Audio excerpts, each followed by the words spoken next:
వైసీపీలో ఉండలేక జగన్ ప్రజా వ్యతిరేక విధానాలతో వేగలేక తమ పదవులకు స్వచ్ఛందంగా రాజీనామా చేశామని సమాధానం ఎన్నిసార్లు చెప్పమంటారని ఎమ్మెల్సీలు ప్రశ్నించారు.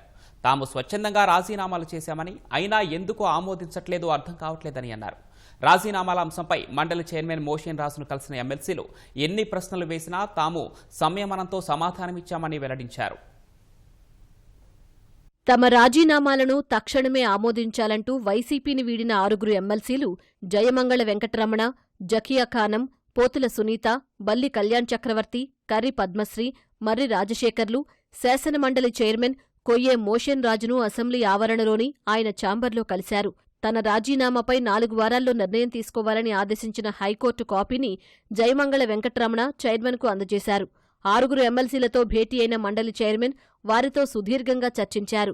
ఎవరి ప్రోద్బలంతోనైనా లేక ప్రలోభాలకు లోనై రాజీనామాలు చేశారా అని ఎమ్మెల్సీలను చైర్మన్ అడిగారు. జగన్ ప్రజా వ్యతిరేక విధానాలు నచ్చకే స్వచ్ఛందంగా రాజీనామాలు చేశామని వారు స్పష్టం చేశారు. పదవీకాలం తక్కువే ఉన్నందున ఎమ్మెల్సీలుగా కొనసాగవచ్చు కదా అని చైర్మన్ సూచించడంతో పాటు రాజీనామా ఉపసంహరణపై పునరాలోచన ఏమైనా ఉందా అని వారిని అడిగారు. వైసీపీలో కొనసాగే ఉద్దేశం లేకే రాజీనామాలు చేశామని ఎమ్మెల్సీలు తేల్చి చెప్పారు. రాజీనామా పత్రాలు స్వయంగా తామే తీసుకొచ్చి ఇవ్వడంతో పాటు ఇప్పటికీ అనేకసార్లు స్వచ్ఛందంగా రాజీనామా చేశామనే విషయం చెప్పామని వారు గుర్తు చేశారు. ఇప్పటికీ అదే మాటకు కట్టుబడి ఉన్నామని, ఎన్నిసార్లు అడిగినా తమది ఇదే సమాధానమని తేల్చి చెప్పారు. అసలు ఎందుకు రాజీనామాలు చేశారని చైర్మన్ ప్రశ్నించగా, నామినేషన్లు వేసే హక్కు రాజ్యాంగం ఎలా కల్పించిందో రాజీనామా చేసే హక్కు అదే రాజ్యాంగం కల్పించిందని ఎమ్మెల్సీలు వివరించారు. నాకు వైఎస్ఆర్ కాంగ్రెస్ పార్టీలో నాకు జరిగినటువంటి అన్యాయం ఈ రాష్ట్రంలో బహుశా ఎవరికి జరిగి ఉండదు. నా వలన పార్టీ బజార్కి వెళ్ళింది, వీధికి వెళ్ళింది. నా చాకిరీ ఎవడు చేయలే. అక్కడ నేను ఇంత చేసిన తర్వాత నాకు ఆ పార్టీలో ఏం జరిగిందో మీ అందరికీ తెలుసు. ఆ పార్టీ టికెట్ మీద నేను కొనసాగడానికి నేను నిర్ణయించుకోలేదు. కొనసాగకుండా ఉండటం కోసం నేను రాజీనామా చేశాను. వైఎస్ఆర్ కాంగ్రెస్ పార్టీ మీద 100% తెలుగుదేశం పార్టీ ప్రజాస్వామ్య పార్టీ రాజీనామాని నేను యాక్సెప్ట్ చేయమని అడిగాను. వాళ్ళు యాక్సెప్ట్ చేయలేదు. వాలంటరీగా నేను చేశాను. ఎక్కడా బలవంతం లేదు.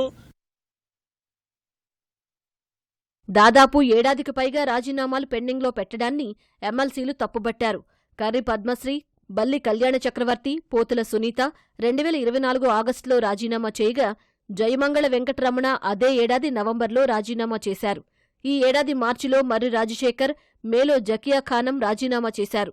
తన రాజీనామా ఆమోదంపై జయమంగళ హైకోర్టును ఆశ్రయించినప్పుడు కౌంటర్ అఫిడవిట్ దాఖలు చేయకపోవడాన్ని హైకోర్టు తీవ్రంగా తప్పుబట్టి మండలి చైర్మన్కు జరిమానా విధించింది.